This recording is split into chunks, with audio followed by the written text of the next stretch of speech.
নমস্কার বন্ধুরা, ঘরোয়া রান্নাঘর রেসিপিতে আপনাদের সকলকে স্বাগতম। থাম্বনেল দেখে আপনারা নিশ্চয়ই বুঝতে পারছেন আমার রেসিপি আজকে কুমড়ো শাক। কুমড়ো শাক কিন্তু খেতে খুবই ভালো। যে কোনো শাক প্রতিদিনই খাওয়া উচিত। শাক খেলে শাকের মধ্যে প্রচুর আয়রন থাকে। আমাদের প্রায় প্রতিদিনই শাক হয়ে থাকে। অনেক শাকের রেসিপি আপনাদের সঙ্গে শেয়ার করেছি। আজকে শেয়ার করতে চলেছি কুমড়ো শাকের রেসিপিটি আপনারা দেখতে থাকুন। ভালো লাগলে অবশ্যই কিন্তু লাইক করবেন। কুমড়ো শাক বানানোর জন্য আমি কিছু বেগুন কেটে নিয়েছি,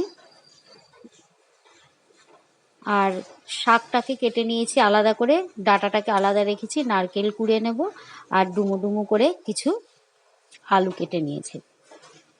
প্রথমে অল্প তেল দিয়ে তেলের মধ্যে আমি বড়িগুলোকে ভেজে নিচ্ছি। লাল লাল করে বড়িগুলোকে ভেজে তুলে রাখবো। লাউ শাক, কুমড়ো শাক, মূলো শাকের মধ্যে কিন্তু বড়ি দিলে খুবই ভালো লাগে। বড়িটাকে তুলে রেখে দিচ্ছি।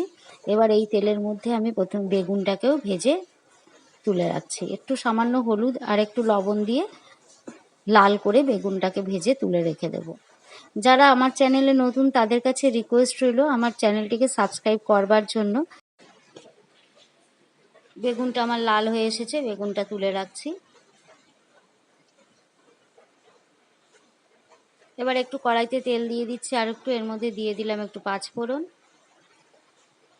পাঁচফোড়নটা থেকে সুন্দর গন্ধ বেরোলে আলুগুলো দিয়ে দিচ্ছি। আলুগুলোকে মিডিয়াম আঁচে লাল করে ভেজে নিতে হবে। আলুটা লাল হয়ে এসছে, দিয়ে দিচ্ছি নারকেল কোড়া।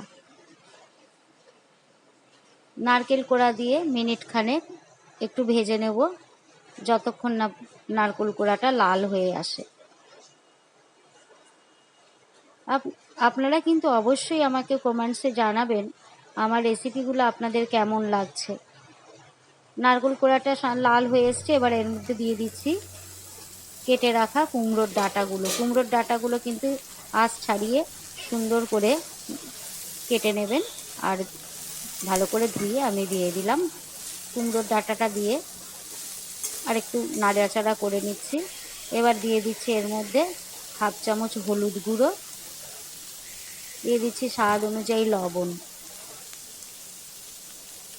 আর 1 চামচ চিনি। সবগুলোকে একটু নাড়াচাড়া করে এবারে শাকগুলোকে এর মধ্যে দিয়ে দিলাম। কুমড়ো শাকটা দিয়ে চাপা দিয়ে দিচ্ছি। মিডিয়াম আঁচে 2-3 মিনিট চাপা দিয়ে রাখতে হবে। 2-3 মিনিট বাদে শাকটা কিন্তু আমার সুন্দর মজে গেছে। এবারে আমি এর মধ্যে দিয়ে দেব ভেজে রাখা বড়িগুলোকে। আর একটু সামান্য জল আছে, একটু নাড়াচাড়া করে নিচ্ছি। বড়ি আর ভেজে রাখা বেগুনগুলোকে এর মধ্যে দিয়ে দেব। আমার সাবস্ক্রাইবার এখনো পর্যন্ত কমপ্লিট হয়নি, 1 বছর হতে চলল। প্রচুর ভিডিও আমি দিয়েছি, অনেক পরিশ্রম করেছি, অনেক কষ্ট করেছি, কিন্তু সাবস্ক্রাইবার আমার বাড়ছে না। জানি না আপনারা কেন আমার চ্যানেলটিকে সাবস্ক্রাইব করছেন না। আমার রিকোয়েস্ট রইল আপনাদের কাছে, প্লিজ আমার চ্যানেলটিকে একটু সাবস্ক্রাইব করবেন। বড়িগুলোকে আমি মাঝখানে দিয়ে দিচ্ছি, কারণ মাঝখানে একটু এখনও ঝোল ভাব আছে। মাঝখানটায় দিয়ে আমি আবার 2-3 মিনিট চাপা দিয়ে রাখবো। 2 মিনিট বাদে ঢাকাটা খুলে বেশ খানিকক্ষণ আমি নাড়াচাড়া করে নিচ্ছি। করে আবার একটু চাপা দিয়ে দিলাম, কারণ এখনও আমার ডাঁটাটা ভালো সিদ্ধ হয়নি।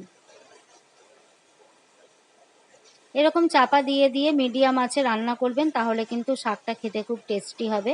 বেশ মোলায়েম হয়ে যখন মিশে আসবে তখন কিন্তু আমাকে এটাকে নামিয়ে ফেলতে হবে। শাকটা আমার হয়ে এসছে, নামিয়ে রাখলাম। এবার আমি শাকটা, ভালো লাগলে অবশ্যই লাইক করবেন। Thank you.